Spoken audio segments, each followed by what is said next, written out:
Hello and welcome to the first ever episode of The Hockey Shed, a new hockey show brought to you by Galvanised Hockey. Every week we'll be looking at all the action from the men's and women's Premier Leagues in England, as well as a bit of general hockey chat. Alongside me today, worshipping at the altar of hockey, I'm pleased to say, is my good friend Ross Bone, better known I think to most people in hockey circles as the topofthed.com. Welcome along, Ross. Well, thanks for having me. We're going to start with a quick look at the results from the Women's Premier League this weekend. Ross, what were the main standout results that have caught your eye? I think Slough getting a 3-1 win against Buckingham is obviously a great start for Slough. They struggled a bit last season, were looking over their shoulder for the whole of the campaign and finally sort of got it done and stayed up. So I think getting a win for them in the first game is really, really important. I actually think they'll do all right this year, Slough. They've got really good togetherness and team spirit, and they're one of those sides that kind of punches above their weight. You know, they're more in the sum of their parts. You know, they've got some really good players. You know, Dilly Newton, Mel Ball, Amy Sheehan, Charlie Bryden, players like that. But I think they, as a collective, they perhaps punch above their weight a little bit. The Canterbury Surbiton result as well, that's a huge result for Canterbury, who obviously, after 3 straight years of being in the finals, sort of struggled a bit and didn't make the playoffs last year.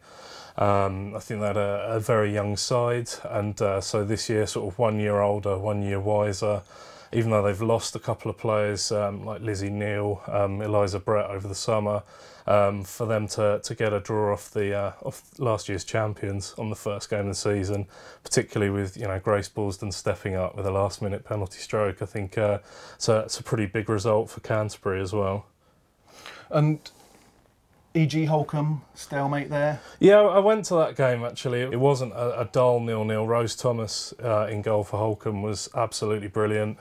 Saved a penalty stroke, obviously, but made a series of really good saves. She's obviously in the GB programme now and has really benefited from that extra training and come on. So I'm not surprised to see how well she played.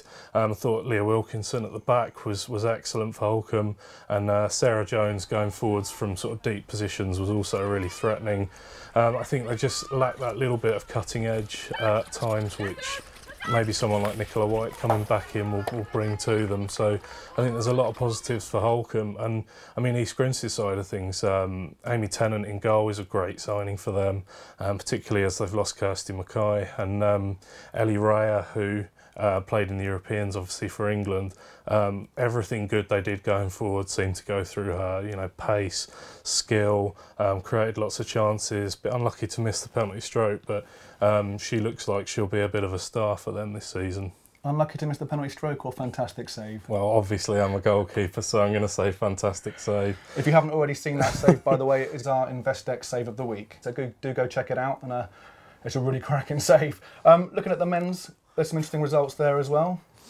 Yeah, I think one that kind of caught my eye was the Brooklands result. I mean, I know Hampstead and Westminster are a very good side, but I think one of the things Brooklands kind of pride themselves on is their fight and the fact that they don't roll over for anyone. So to see them concede 2 in the first 17 minutes and get beaten 4-0, I was very surprised about that. Pete Flanagan's obviously really, really important to them. Scored, I think, 12 goals last season. But it's players like Stephen Rahills, Dave Flanagan, people like that need to be chipping in and sort of helping him to kind of find the goals that they need. Obviously Surbiton beating Canterbury 6-2 is another standout result as well. Sign of intent there from Surbiton, do you think? Yeah, I think similar to their women, it's hard to see them not making the playoffs at the end of the season. I mean, Alan Forsyth with a hat-trick, he just, it doesn't matter who they're playing, he just turns up and scores as many goals as he feels like. And I mean, Canterbury, it'll be really interesting to see what they do, because they've obviously brought in a lot of players over the summer. They've struggled the last few years, and I know Craig Boyne will be wanting, again, for them not to be on the score sheet again as well himself. Yeah, of course.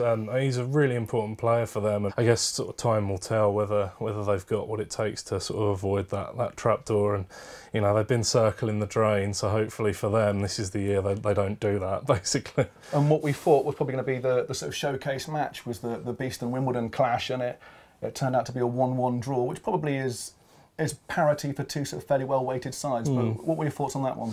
Yeah, I mean, I watched the highlights obviously on Monday Night Hockey, and yeah, I think it looked like that was about a fair result. I think both sides will get better as the season goes on. I mean, for Beeston, Mark Gleghorn's one of the most informed strikers in world hockey at the moment. You know, banged in a load of goals in the Euros, and his confidence is up, and he's a real threat. Having Sam Ward back is huge for them, and Adam Dixon as well. I think, you know, was already a terrific player, but that year in Holland has really stood him in good stead. But then, similarly, you look at the players Wimbledon have got, and I mean, the depth they've got there is absolutely phenomenal. When you can bring in Ian Lewis, who's still a phenomenal player, you know, Jonty Griffiths, who's a very, very good player who's joined the Central programme.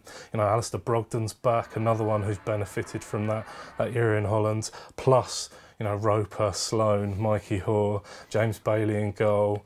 You know, Phil Ball's a good player, Johnny Kinder. I mean, it's a hell of a side. So, I mean, you know, you'd think that they would have ambitions of being right up there at the end, and they'll be pretty disappointed if they're not. You know, it's not difficult to see why they did so well in the EHL and why they're, you know, up there time and time again. I think what you said there is really relevant in the EHL as well, because if you watch those games, I mean, the performances of the likes of Johnny Kinder and Phil Ball, they were superb. Those guys really, really rise to the occasion. When you've got your sort of bread and butter players, the internationals who are going to be sort of first on the team sheet, you know those guys are going to deliver. But it's the guys around them, and they seem to have really galvanised into a really sort of strong unit. And it'll be interesting to see how they get on. And in fact, they've got Barcelona coming up quite soon, haven't they? So. Yeah, 10 days time, I think that is. So that's come around quick. So if we have a quick look at the tables here, obviously still very early days in the season, 1 week in. It doesn't really mean a great deal. Surbiton at top of the men's, Slough at the top of the ladies. Anything there that's surprising you? No, I think I suppose the interesting one is to see how Bowden do in the women's. Again, sort of relegation playoffs the last couple of years. Quite a high turnover of players because they seem to produce really good young players who then go away to university. But getting Sam Queck back, obviously, and Kirsty Mackay in goal is really, really important for them. But I think also, you know, Nat Ray got 2 at the weekend, and she's a very good player as well. But I think someone like Lily Wolstenholme is someone to look out for. So she's another young up-and-coming player from their sort of production line of you know, great forwards, and she's got pace, she's got skills. She's learning from someone like Tina Cullen, who, let's face it, there aren't many better strikers you can learn from. So, I mean, they'll be a really interesting one to look out for this season, Bowden. Ross's expertise and knowledge of the game is second to none. You laugh, but it's true. Everyone's just heard it. You've done your blog, thetopofthed.com. If you're not sure how to get to that web address, we'll put it on screen for you now. You've got a fantastic Twitter feed as well, keeps up to date with everything. As you've heard, he knows his stuff, so give him a follow on Twitter as well. How did the Top of the D come about? Where did the idea for blogging come from? Yeah, I think basically I used to write about football. I've done a lot of work in sort of my professional life as a freelance football writer, and I had a football blog for a while. But the problem you have with football is it's saturated. So you can write an article that's completely original, but 100 people have written the same article as you because they've watched the same game, and there's thousands of people out there writing. Whereas hockey, there wasn't really much coverage when I started. It's back in 2012, about January 2012. There wasn't really a lot of coverage, so I thought, why not write about hockey? I never really thought anyone would read it, apart from maybe my mum and a couple of my friends, but it kind of, I don't know, it kind of spiralled a little bit, and I think, you know, I was very lucky that Simon Letchford, who was coach of Reading at the time, was a friend of mine, and he gave me a really good access to. He had half the Great Britain squad at the time, so he gave me access to them, which was my first face-to-face interviews were Alex Danson and Beth Story, which is a pretty good place to start.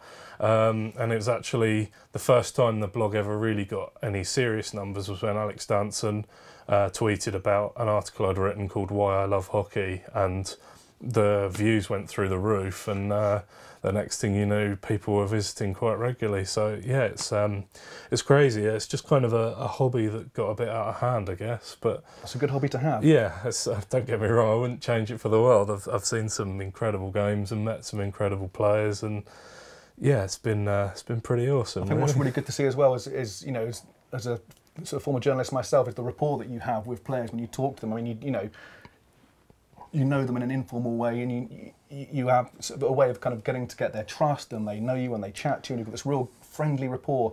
And I think that's really great because they know they can talk to you, and I mean, I guess it's what essentially has given you the sort of the inside knowledge that you've got, yeah, and this great sort of wealth of understanding of the game. I mean, it can be a curse as well, because they get comfortable enough with you to relentlessly mock you.